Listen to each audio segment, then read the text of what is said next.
नमस्कार, प्रखर राजपूत को देख रहे हैं आप। आज तारीख है 16 जुलाई साल 2026 और इस समय की सबसे बड़ी अपडेट जो निकल के सामने आई ईरान और अमेरिका की जंग के दौरान, उसको बहुत कम शब्दों में बड़ी आसान भाषा में आपको बताऊंगा।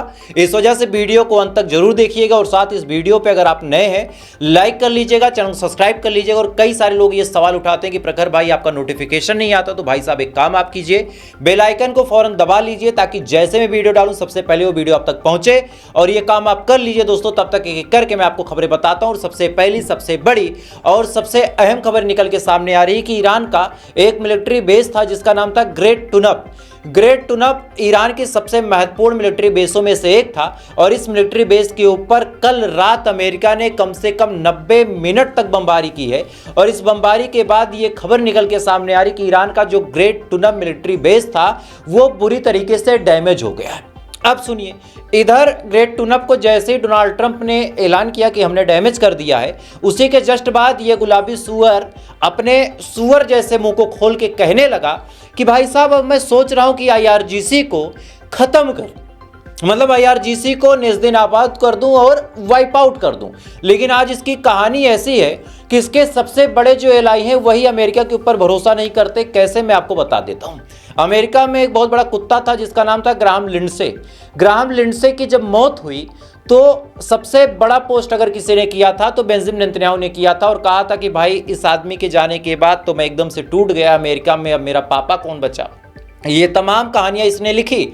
लेकिन इसी के जस्ट बाद जब ग्राहम लिंडसे का अंतिम संस्कार होना है, उसका फ्यूनरल होना है, तो खबर निकल के सामने आ रही है कि भाई साहब अब बेंजामिन नेतन्याहू उसमें नहीं जाएगा। अब क्यों नहीं जाएगा उसके बारे में मैं आपको बता देता हूं। दरअसल कल रात जब बहुत भयानक हमले और खासकर जब सिविलियन इलाकों में हमले किए गए, इसी के जस्ट बाद ईरान ने पलटवार किया और बहरीन के अंदर जो अल उदैद एयरबेस है उसकी सैटेलाइट इमेज आप साफ तौर पे देख सकते हैं कि किस हिसाब से अल उदैद एयरबेस को तबाह कर दिया गया। मतलब वीडियोस तो झूठ बोल सकते हैं लेकिन जो सैटेलाइट इमेज है वो कभी भी झूठ नहीं बोल सकते। और यहाँ से खुलासा हो गया कि अल उदैद एयरबेस जो है उसको तबाह और बर्बाद कर दिया गया। इसके अलावा दोस्तों कल रात ईरान के ऊपर जो हमले हुए थे जिसमें ईरान के अलग अलग इलाकों में धमाके हुए, चाहे खुरिस्तान हो, खुरिस्तान के गवर्नर ने खुद कहा कि हमारे यहाँ प्रोजेक्टाइल गिरा है। इसके अलावा अलग अलग और ईरान के जो इलाके हैं जिनकी डिटेल्स आप स्क्रीन पे देख सकते हैं, उन तमाम जगहों पर जबरदस्त इम्पैक्ट हुए। और किस हिसाब के इम्पैक्ट थे मैं चाहूँगा कि सारी वीडियो एक बार में आप देख।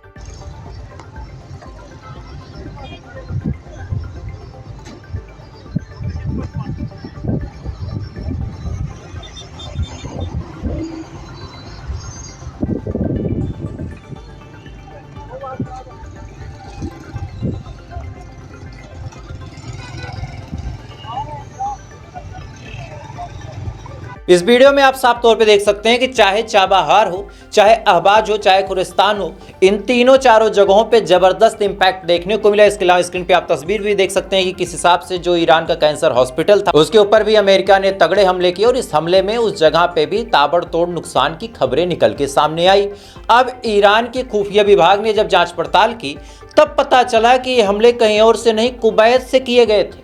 जो लोग ये सवाल पूछते हैं कि Iran Kuwait, Jordan, Bahrain, Qatar को क्यों ठोकता है, तो रिपोर्ट आपके सामने आप खुद देख सकते हैं कि ये हमले कुवैत से किए गए थे, यानी कुवैत के एयरबेस का इस्तेमाल करके हमला किया गया था। इसी के जस्ट बाद ईरान ने दोस्तों पलटवार किया और कुवैत के अंदर जो अल सलेम एयरबेस है अमेरिका का, जिसमें MQ-9 रीपर्स का पूरा भंडार रखा है, यानी मिडिल ईस्ट में जितने MQ-9 रीपर ड्रोन उड़ते हैं उनमें से ज़्यादातर इसी कुवैत के अल सलेम एयरबेस में रखे हुए हैं। अब इसी अल सलेम एयरबेस को निशाना बनाया है। इमेज आप साफ तौर पे देख सकते हैं कि किस हिसाब से अल सलेम एयरबेस को सलाम कर दिया, कहा कि आखिरी सलाम लेके जाओ, और तबाह और बर्बाद कर दिया। इसके अलावा दोस्तों IRGC ने अब साफ तौर पे डोनाल्ड ट्रंप को यह धमकी दी है, क्योंकि डोनाल्ड ट्रंप ने कुछ टाइम पहले ये कहा था कि हम ईरान के इंफ्रास्ट्रक्चर को निशाना बनाएंगे, चाहे वो पावर प्लांट हो, चाहे रेलवे नेटवर्क हो, इन तमाम चीज़ों को हम निशाना बनाएंगे और निशाना बना के इनको ख़त्म कर देंगे ताकि जो ईरान की आवाम है वो परेशान हो जाए। परेशान होने के बाद वो थोड़ी सी दिक्कत में भी आ जाए और अपनी सरकार के खिलाफ प्रोटेस्ट करे। और आपको पता भी होगा कि ईरान में खाने की कमी है, चूँकि वहाँ का इलाका ऐसा है कि बहुत सारी चीज़ें वहाँ पे नहीं होती हैं, तो वो बाहर से मंगा के एक्सपोर्ट करके रखते हैं। जैसे उन्होंने गेहूँ मंगा के रखा था, लेकिन अमेरिका की हरामी पंतनी आप देखिए कि उस गेहूँ के भंडार पे भी अमेरिका ने हमला किया था। इसके अलावा पावर प्लांट पे भी हमला करने की बात हो रही है। रेलवे ब्रिजेस को आए दिन नुकसान पहुंचाता है अमेरिका। इसके अलावा कैंसर के हॉस्पिटल तक को भी नहीं बख्शा अमेरिका ने। अब इसी पे IRGC के प्रवक्ता ने साफ तौर पे कहा है कि अगर हमारे इंफ्रास्ट्रक्चर को निशाना बनाया गया तो मिडिल ईस्ट में जितने देश अमेरिका के एलाइज हैं और जहां के एयरबेस का इस्तेमाल करके हमारे ऊपर हमला किया जाता है, उन तमाम जगहों को हम सेम मैनर में ठोकेंगे। यानी अगर हमारा कैंसर का हॉस्पिटल ठोका गया है तो मिडिल ईस्ट में किसी के भी कैंसर के हॉस्पिटल नहीं बचेंगे।